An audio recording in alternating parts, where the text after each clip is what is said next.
ICC international cricket council వారు నిర్వహించే ప్రధాన టోర్నీలపైన పోటీ పరీక్షల్లో రెగ్యులర్గా క్వశ్చన్స్ అడుగుతున్నారు. ఇక్కడ ప్రముఖ టోర్నీలను పరిశీలిస్తే 2025 జూన్ మంత్లో ఐసీసీ వరల్డ్ టెస్ట్ ఛాంపియన్షిప్ని కైవసం చేసుకున్న జట్టు సౌత్ ఆఫ్రికా. కెప్టెన్ వచ్చేసి టెంబా బౌమా. ఎవరిపైన గెలుపొందారు? ఆస్ట్రేలియా జట్టు పైన గెలుపొందారు. Australia captain Pat Cummins.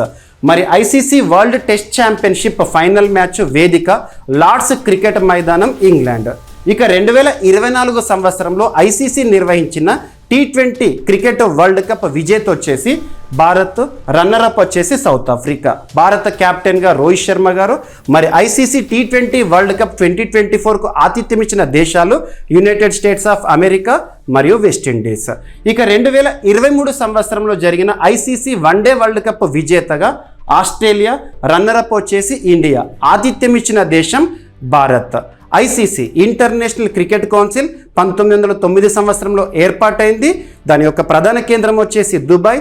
ఐసీసీకి ప్రస్తుతం చీఫ్గా లేదా చైర్పర్సన్గా విధులు నిర్వర్తిస్తున్న వ్యక్తి మన భారతీయుడు జైషా. ఐసీసీ చరిత్రలోనే అత్యంత పిన్న వయస్కుడు ప్రస్తుతం చైర్పర్సన్గా విధులు నిర్వర్తిస్తున్న వ్యక్తి జైషా గారు. ఈ వీడియో కనుక నచ్చితే లైక్ చేయండి, మీ ఫ్రెండ్స్ అందరికీ షేర్ చేయండి, మన ఛానల్ని సబ్స్క్రైబ్ చేయండి. Thank you.